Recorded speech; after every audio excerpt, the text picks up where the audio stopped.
Nah makanya di lapisan itu sebenarnya menurutku sih kenapa kita lebih tertarik untuk belajar tentang masalah why tadi, karena Rasulullah juga memulai dengan masalah why. Maka para sahabat yang hidup di zaman Rasulullah itu kadang-kadang kita menemukan mereka banyak kurang dalam permasalahan what and how. Tapi karena why mereka sangat kenceng sekali, itu banyak dimaafkan oleh Allah dan Rasul.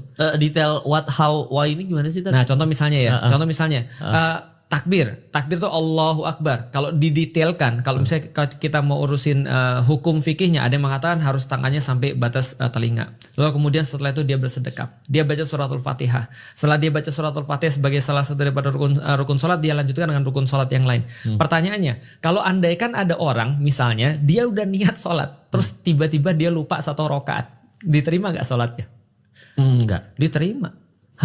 Dia lupa 1 rakaat nih, harusnya sholat zuhur 4 rakaat, dia 3 rakaat salam, itu diterima asal dia melakukan segala sesuatu yang paling maksimal sesuai dengan kemampuan dia. Dia atau misalnya diingetin sama jamaah bilang, Ustadz mohon maaf Ustadz, ini tadi Ustadz jadi imam tapi cuma 3 rakaat. Oh saya cuma 3 rakaat ya, iya mohon maaf saya salah. Yuk kita sujud sahwi bareng-bareng. Itu diterima sholatnya, gak usah ngulang lagi. Artinya Allah itu memaafkan segala sesuatu yang bersifat teknis. Kenapa? Karena bersifat teknis itu kalau lewat, kita sudah sesuai kemampuan kita, benar-benar sesuai, itu insya Allah akan dimaafkan oleh Allah kalaupun kurang.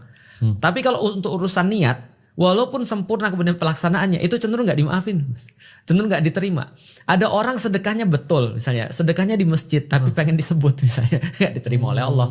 Nah makanya menurutku permasalahan non fisik ini lebih penting daripada permasalahan non fisik. Permasalahan fisik. Kalau di dalam kalau orang di dalam Islam dia sudah benar-benar paham tentang masalah non fisik, masalah hati, masalah niat, masalah cinta pada Allah, insya Allah kedepannya itu akan lebih mudah. Umroh misalnya, kita udah benar-benar niat ini adalah undangannya Allah, ya sudahlah, kita udah kayak orang diundang. Namanya orang diundang ya sampai di sana ya apapun